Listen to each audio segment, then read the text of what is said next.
Mabibi na mabwana, kazi na utu.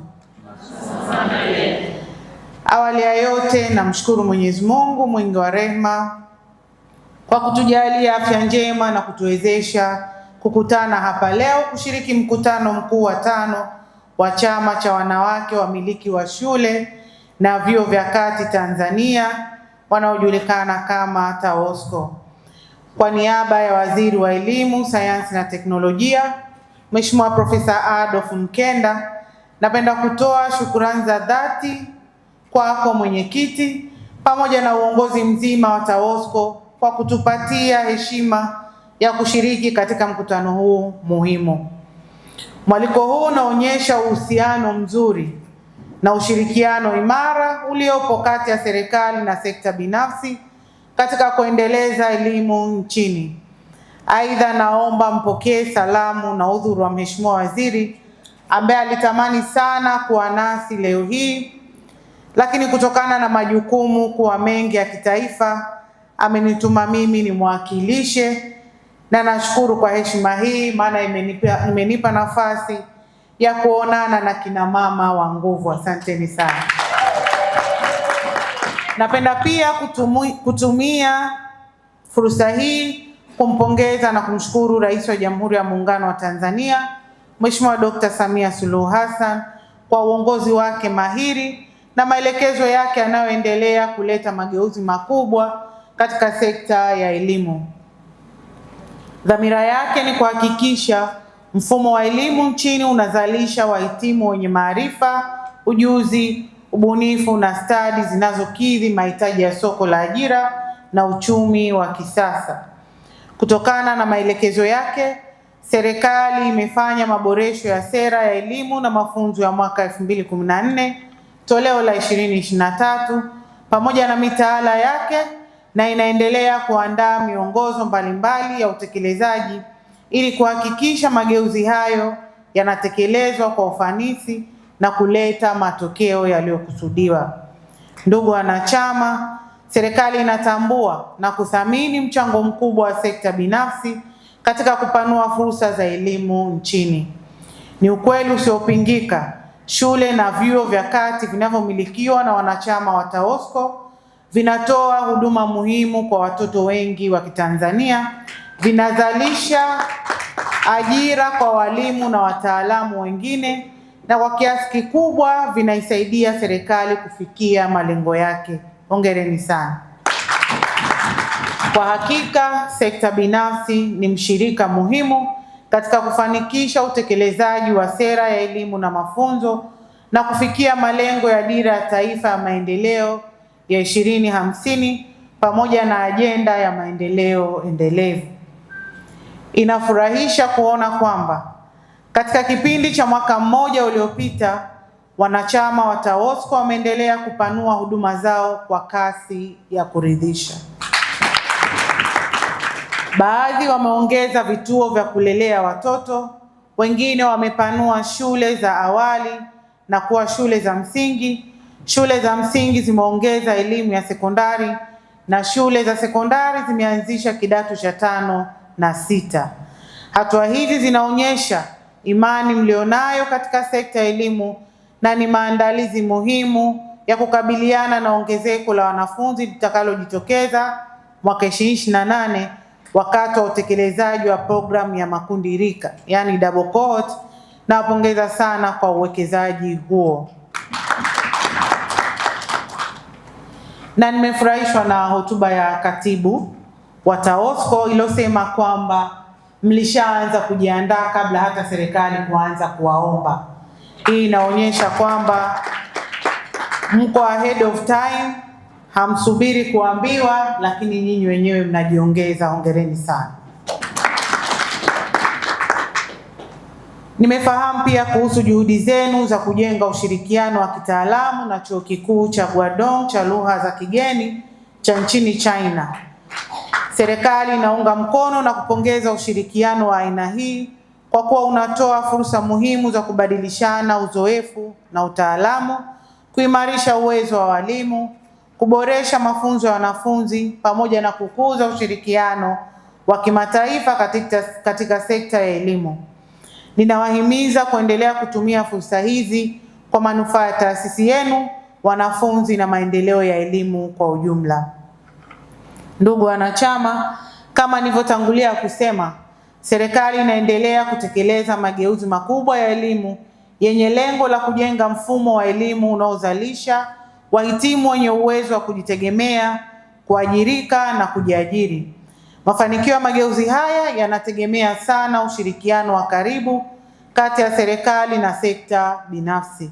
Kwa msingi huo, napenda kutoa msisitizo katika maeneo ambayo yanahitaji ushirikiano wetu wa pamoja kama ifuatavyo. Mosi, ni maandalizi ya kupokea wanafunzi wa makundi rika mawili mwaka 2028, jambo ambalo linafurahisha kwamba mlishaanza kulifanya. Hongereni sana. Kama nilivyotangulia kueleza, serikali kwa kushirikiana na ofisi ya Rais TAMISEMI inaendelea kujiandaa kwa ongezeko kubwa la wanafunzi watakaojiunga na elimu ya sekondari kutokana na maboresho ya mfumo wa elimu. Napenda kuwapongeza baadhi ya wamiliki wa shule binafsi ambao tayari wameanza kupanua miundombinu na kuongeza uwezo wa shule zao ili kukabiliana na ongezeko hilo. Ninawahimiza wengine nao kuanza maandalizi mapema na kuendelea kushirikiana na serikali ili kuhakikisha kila mwanafunzi anayestahili anapata nafasi ya kuendelea na masomo katika mazingira bora.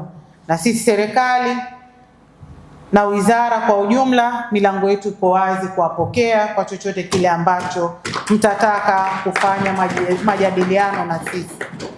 Lakini pili ni kuendelea kuimarisha elimu ya amali na ufundi stadi. Serikali imeendelea kuweka mkazo mkubwa katika eneo hili kwa kufanya uwekezaji katika kuboresha miundombinu, ununuzi wa vifaa vya kisasa vya kufundishia na kujifunzia, pamoja na kuimarisha mazingira ya utoaji wa mafunzo. Nanyi ninawahimiza kuendelea kuwekeza katika elimu ya amali na ufundi stadi kwa kuwa ndio inayowawezesha vijana kupata ujuzi, maarifa na uwezo wa kujiajiri au kuajiriwa katika soko la ajira. Tatu ni kuimarisha matumizi ya teknolojia ya habari na mawasiliano, yani TEHAMA, katika ufundishaji na ujifunzaji. Serikali inaendelea kuweka mazingira wezeshi kwa matumizi ya TEHAMA katika elimu kwa kusambaza vifaa vya kidijitali na kuimarisha matumizi ya teknolojia ya shuleni. Nanyi ninawahimiza kuendelea kuwekeza katika TEHAMA ili kuboresha mbinu za ufundishaji na ujifunzaji, kuongeza ubora wa elimu inayotolewa na kuandaa wanafunzi wetu kukabiliana na ushindani katika dunia inayozidi kutawaliwa na teknolojia. Nne ni kuendeleza elimu jumuishi, na hili mliligusia katika maombi yenu ambayo mliyaleta kwa wizara. Serikali imeendelea kujizatiti kuhakikisha kila mtoto, wakiwemo watoto wenye mahitaji maalum, wanapata haki ya msingi ya kupata elimu bora na yenye usawa. Nawapongeza wanachama wa TAWOSCO wanaotoa huduma hii muhimu kwa kuunga mkono juhudi za serikali katika kuhakikisha hakuna mtoto anayeachwa nyuma. Na kwa nafasi hii kipekee naomba niwapongeze shule za Genesis Schools na Josephine Schools kwa kazi nzuri ambayo wanaifanya ya kuhakikisha kwamba watoto wenye mahitaji maalum nao wanapata huduma kama watoto wengine. Aidha, nawahimiza wadau wengine kuendelea kuwekeza katika kuboresha mazingira ya kujifunzia na kufundishia yatakayowezesha watoto wote kupata elimu katika mazingira rafiki, salama na yasiyo na ubaguzi. Tano ni kuendelea kuimarisha ubora wa elimu, na nawaomba muendelee kuzingatia utekelezaji wa mtaala wa taifa, kufuata viwango vya ubora vinavyowekwa na serikali, pamoja na kuwekeza katika kuimarisha stadi za awali za kusoma, kuandika na kuhesabu, yani KKK. Stadi hizi ni msingi muhimu wa ujenzi wa maarifa na uwezo wa mwanafunzi katika ngazi zote za elimu. Hivyo zinapaswa kupewa kipaumbele katika kuhakikisha tunatoa elimu yenye ubora na inayokidhi mahitaji ya wakati. Ndugu wanachama, nimepokea kwa makini hoja mbalimbali tumewasilisha, zikiwemo masuala ya mfumo wa kodi kwa shule binafsi, uharakishwaji wa usajili wa shule zinazopanuka, uimarishwaji elimu jumuishi, elimu ya amali, pamoja na maandalizi ya kupokea wanafunzi wa makundi rika mawili, yani double cohort mwaka 2028. Niseme tu haya tumeyapokea, na si kuyapokea tu bali tumeenda kuyafanyia kazi. Wakati nakutana na TAMONGOSCO, na wao walikuwa wana hoja lukuki, walikuja na rundo la hoja, lakini nashukuru tumezifanyia kazi, na mwenyekiti yuko hapa amekiri, na moja baada nyingine tumeanza kuziondoa, na leo hii nawaahidi wanachama wa TAWOSCO tunaenda kuyafanyia kazi haya, na nyinyi wenyewe mtaona matokeo ya haya. Kuhusu hoja ya mfumo wa kodi, TAMONGOSCO nao waliwasilisha. Moja ya kero ilikuwa sometimes halmashauri zetu zinavamia shule na kujenga na kufunga shule kwa kisingizio cha kodi. Hilo tulilikanusha na tulikataza siku ile ile ya mkutano wa TAMONGOSCO, na baadhi ya mikoa imeanza kuchukua hatua, na kama kuna mikoa ambayo bado haya yanafanyika, maana mwenyekiti alivyouliza mlijibu yapo. Kama kuna mikoa bado haya yanafanyika, naomba nipate majina ya mikoa hiyo, twende tukaifanyie kazi.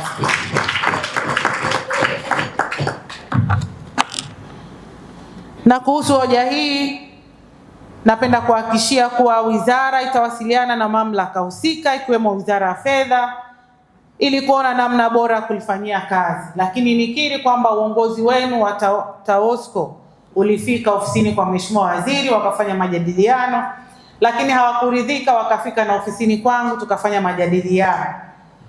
Tukawaongoza namna gani ya kwenda kuwasilisha hoja katika kamati ya bajeti ya Bunge, na ninawaahidi kwamba tunaenda kufuatilia na mrejesho wa wasilisho lile utapatikana.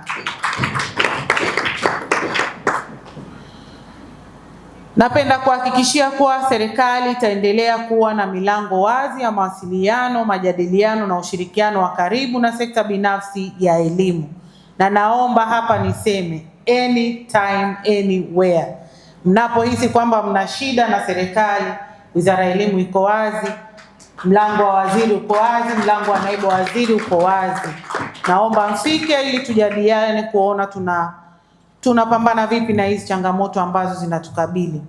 Tunatambua mchango mkubwa unaotolewa na sekta hii katika kuongeza fursa za elimu nchini, na kwa pamoja tutaendelea kuhakikisha kuwa watoto wa Kitanzania wanapata elimu bora katika mazingira salama, rafiki na yanayokidhi viwango vinavyokubalika.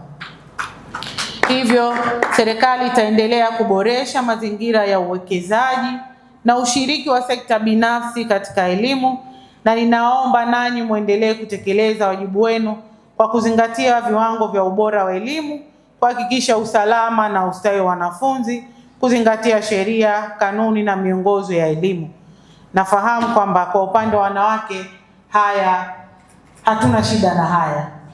Kama kauli mbiu yenu inavyosema, wanawake ni waelimishaji wa asili na waundaji wa maadili. Waelimishaji wa asili na waundaji wa maadili. Kwa hiyo na uhakika haya yote sisi tunayazingatia. Na kama kamishna alivyosema, mwanamke hashindwi kugeuza chochote kuwa chochote.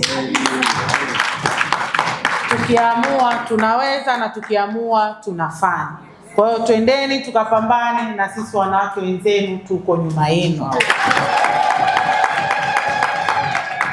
Nina imani kuwa kupitia ushirikiano huu tutaendelea kujenga mfumo wa elimu wenye ubora, usawa na ushindani, utakaowezesha kuzalisha rasilimali watu wenye maarifa, ujuzi na maadili yanayohitajika katika kuendeleza Tanzania kuelekea maendeleo endelevu.